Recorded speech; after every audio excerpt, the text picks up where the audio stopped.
नमस्कार दोस्तों। तो आज का टॉपिक बहुत ही इंपॉर्टेंट है। आज हम हिस्ट्री का अलाउद्दीन खिलजी का आर्थिक नीति के बारे में बताएंगे। बहुत ही इंपॉर्टेंट टॉपिक है, चाहे यूपीएससी हो चाहे बीपीएससी हो, ठीक है, चाहे जेपीएससी हो। ये अक्सर क्वेश्चन इससे पूछता है, ठीक है, लॉन्ग में क्वेश्चन पूछता है मेंस एग्जाम में। तो अलाउद्दीन खिलजी का आर्थिक नीति के बारे में जानेंगे और इस वीडियो से, खास करके इस वीडियो से आप क्या क्या जानेंगे वो समझेंगे, ठीक है। तो इस वीडियो से आप जानेंगे कि उनका बाजार नियंत्रण नीति कैसा था, उनका आर्थिक नीति में मार्केट कंट्रोल पॉलिसी कैसा था, भू राजस्व नीति कैसा था उनका, ठीक है। और तीसरा है कि सैन्य सुधार के लिए आर्थिक नीति कैसा था। ये सब आप जानेंगे इस वीडियो में, आज के वीडियो में, ठीक है। तो वहीं पे आपको इस वीडियो में आगे जानेंगे कि धनिक वर्ग पर नियंत्रण करने पर उसका आर्थिक नीति पर क्या प्रभाव पड़ा, क्या किया उस पर, ये जानेंगे। पांचवा जानेंगे कि व्यापारियों पर कठोर नियम अपनाया था, ठीक है, आर्थिक नीति के जरिए, वो इसका क्या प्रभाव पड़ा। तो मोटा मोटी आपको बाजार नियंत्रण नीति, भू राजस्व नीति, ठीक है, सेना सुधार की आर्थिक नीति, ये सब आप जानेंगे इस वीडियो में। बस वीडियो को अंत तक देखना है, ठीक है। चलिए बढ़ते हैं। पहला पॉइंट बाजार नियंत्रण नीति पर पढ़ते हैं। देखिए, बाजार नियंत्रण नीति यानी मार्केट कंट्रोल पॉलिसी क्या था, ठीक है, ये जाने। पहला पॉइंट कि अन्य, जैसे कि बाजार नियंत्रण नीति बारे में बतला रहे, ठीक है, मार्केट कंट्रोल पॉलिसी क्या था। देखिए, अलाउद्दीन खिलजी ने अन्न हुआ, घी हुआ, दाल हुआ, कपड़ा, घोड़ा, दास, अन्य वस्तुओं के लिए अलग अलग बाजार स्थापित किया गया। दास के लिए अलग अलग बाजार, घोड़े के लिए अलग, कपड़ा के लिए अलग, दाल के लिए अलग, घी के लिए अलग, अन्न के लिए अलग, ठीक है। जिस प्रकार अभी होता है, अभी तो एक मार्केट में सब मिलता है, लेकिन कई ऐसे मार्केट है जहाँ कपड़ा अलग मिलता है, दास अलग मिलता है, दास तो छोड़िए अभी, ठीक है, अभी के ज़माना में घोड़ा अलग मिलता है, ठीक है, और वहाँ चावल अलग मिलता है। अभी भी अलग अलग मार्केट है, ठीक है। उस टाइम में अलग अलग बाजार स्थापित किया अलाउद्दीन खिलजी ने।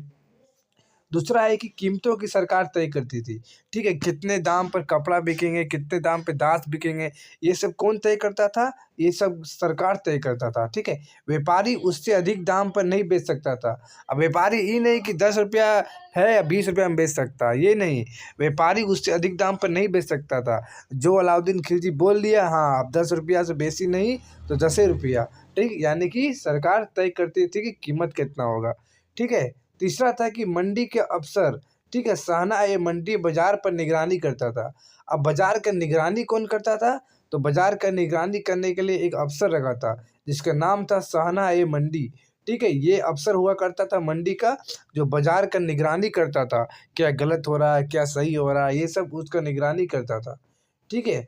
और इसका बाजार नियंत्रण नीति में क्या था, व्यापारियों की सूची होता था, रजिस्टर बना होता था कि हाँ, ये व्यापारी कपड़ा बेच रहा है, ये व्यापारी आया है आज, दास है, दास बेच रहा है, वो कपड़ा बेच रहा है, वो दाल बेच रहा है, वो वगैरह वगैरह बेच रहा है, ठीक है। तो व्यापारियों का एक सूची होता था अलाउद्दीन खिलजी पर, ठीक है।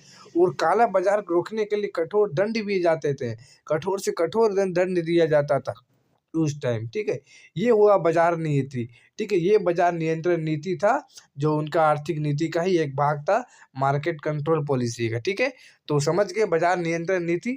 अब बढ़ते हैं दूसरा पॉइंट, ठीक है। अब उनका आया भू राजस्व नीति यानी कृषि नीति के बारे में जानेंगे, ठीक है, जो किसका भाग है, जो आर्थिक नीति का ही भाग है, ठीक है। पहला कि कृषि कर में वृद्धि किया गया।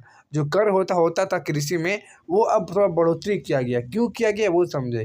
कृषि कर, ठीक है, यानी खराज को उपज का 50% तक बढ़ा दिया गया। सोच लीजिए, उस टाइम 50% बढ़ा दिया गया, जिससे अनाज या नगद में देना होता था।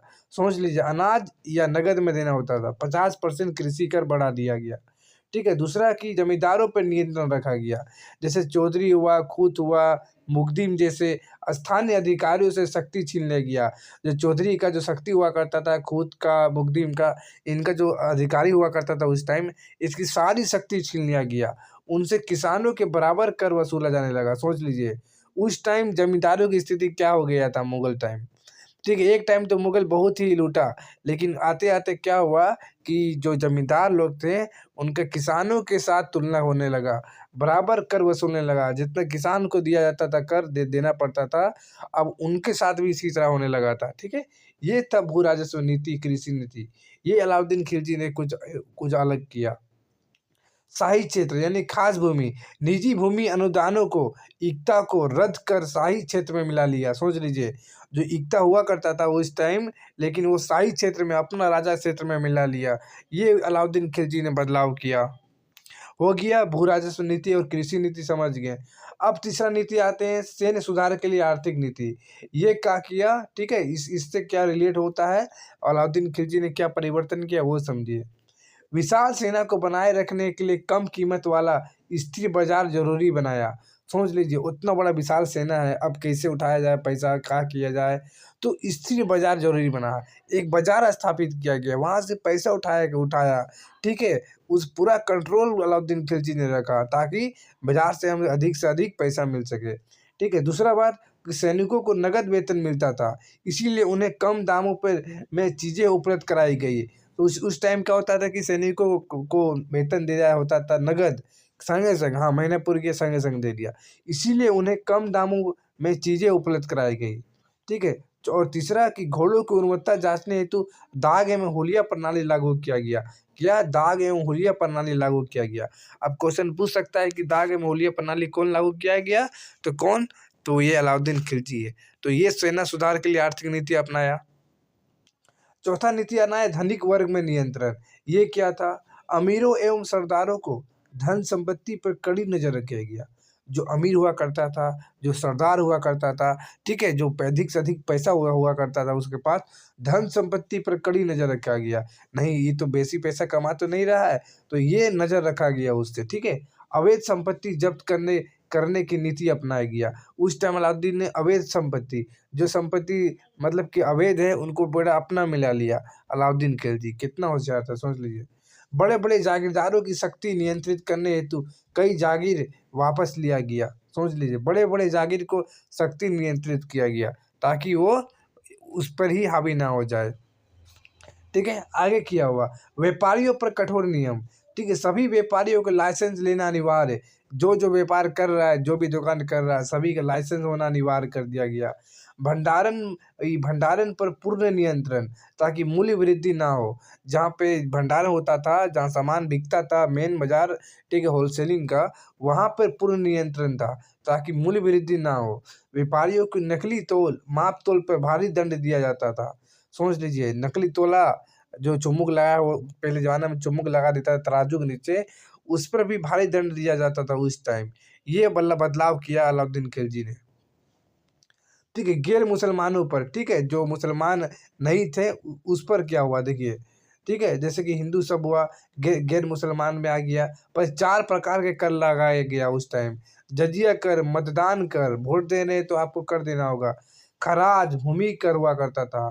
घर कर कारी हुआ करता था। पशु कर भी दिया जाता था उस टाइम, पशुधन कर, चारी हुआ करता था, ठीक है। ये सब अलाउद्दीन खिलजी ने बदलाव किया अपने आर्थिक नीति में, ठीक है। तो वीडियो को लाइक कीजिएगा, शेयर कीजिएगा, बहुत ही इंपॉर्टेंट टॉपिक आपका कवर हुआ, ठीक है। आज के वीडियो में आप क्या जाने, तो आज के वीडियो में आप जाने कि बाजार नियंत्रण नीति क्या किया आर्थिक नीति के तहत, भू राजस्व नीति जाने, सेना सुधार के लिए आर्थिक नीति जाने, धनिक वर्ग पर नियंत्रण रखा गया, व्यापारियों पर कठोर नियम रखा गया। तो इस प्रकार आज के वीडियो में अलाउद्दीन खिलजी की आर्थिक नीति को समझे आप।